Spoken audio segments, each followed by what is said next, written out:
and welcome to the Juice Pouch Players! Today we'll be going over Valley Glassworks, which is a fun new game by Allplay that involves little creatures looking for glass.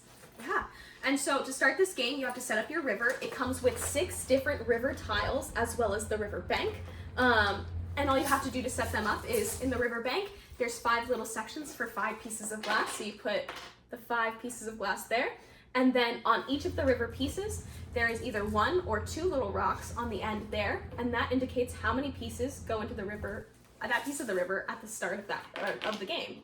So, when you are putting, you put all of the glass into the bag at the beginning of the game.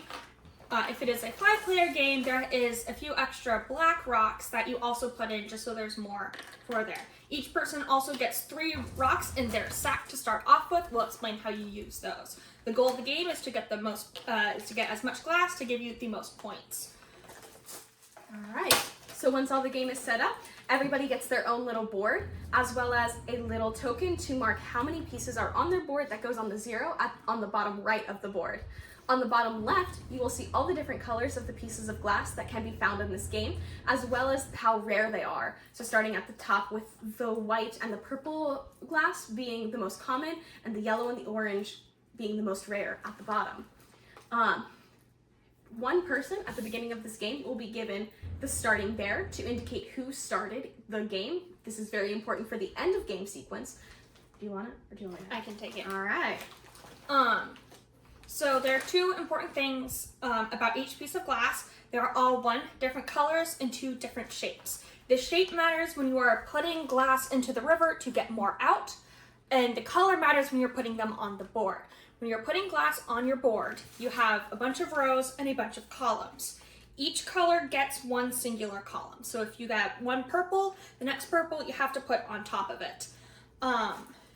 There are more colors than there are rows in your board. So if you get more, you have to put them in your overflow. That means you can have a maximum of 7 colors on your board.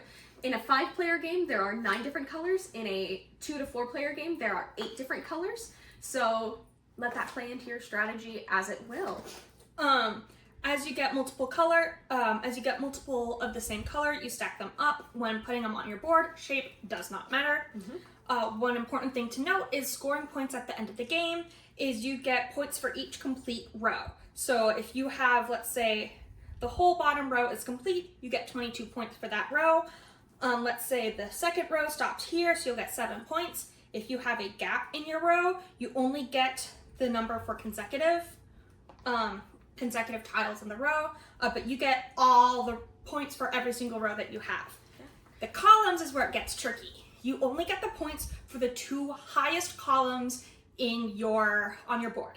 If you'll notice that the columns over here have higher scores than the ones over here, so you're going to want to fill these up first. If you have 2 columns at the same height, you score the 2 of them starting from this side of the board to the rest. So let's say you have 3 of the same height, you have to start over here and get this one. So if you have this one all the way, one of the highest, you can't just pick and choose. Yes, so that means if you have multiple of the same height, you take the one with the lowest point value, which means you definitely want to build up your columns on the right side of your board as opposed to the left. The other important thing to keep note of is once you have placed a color in a specific column, it cannot be moved. So that is where you have to play those colors, but you cannot switch the order around later on in the game. Okay, so now you probably want to know, how do you get glass onto your board? Well, whoever has a starting bear will go first, so Delaney will go first. And the only thing that matters about the pieces of glass in your bag is the shape, not the color. Disregard the color. As you will notice on the board, each piece of the river has different shapes on the side of it. The shapes that match the shapes in your bag. Delaney is going to then take one of the shapes from her bag and place it onto the board. Or if you have 2 tokens of the same shape, that is a wild card. So you can put both of those in any river of your choice. However, I'm just going to play my triangle, put it here, and take these 2.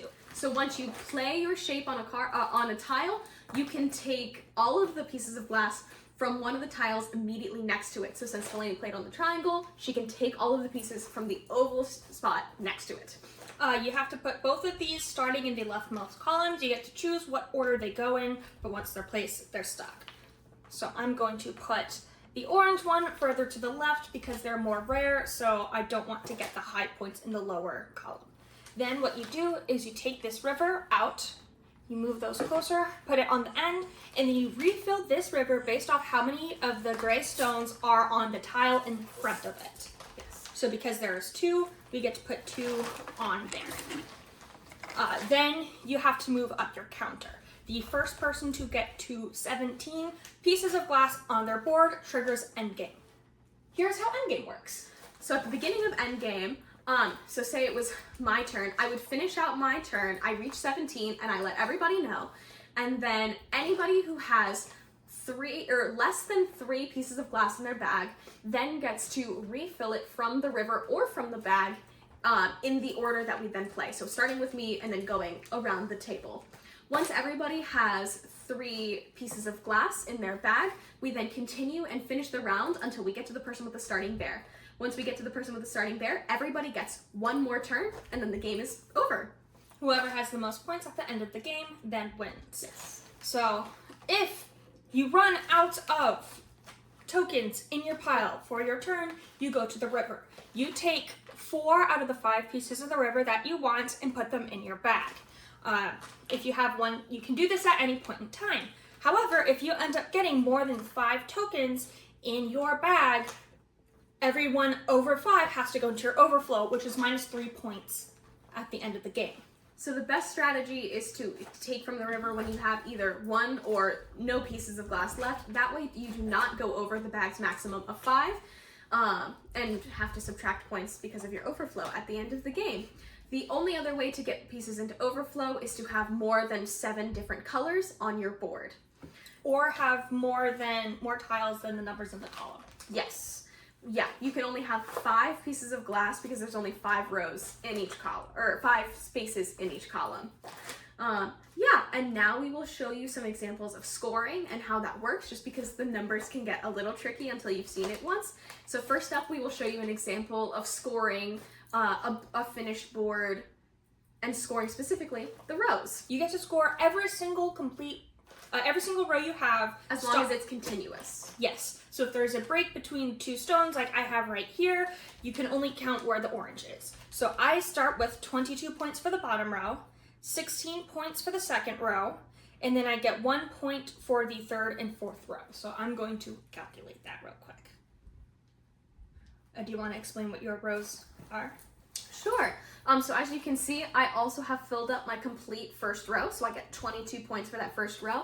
These numbers are all marked on the bottom of the board, so it's very easy to tell how many points each row is worth. But then as you can see, in my second row, I have a gap in the second column, which means that I only get 1 point for that row, even though I have all of those pieces continuously after that, because they have to be continuous from left to right.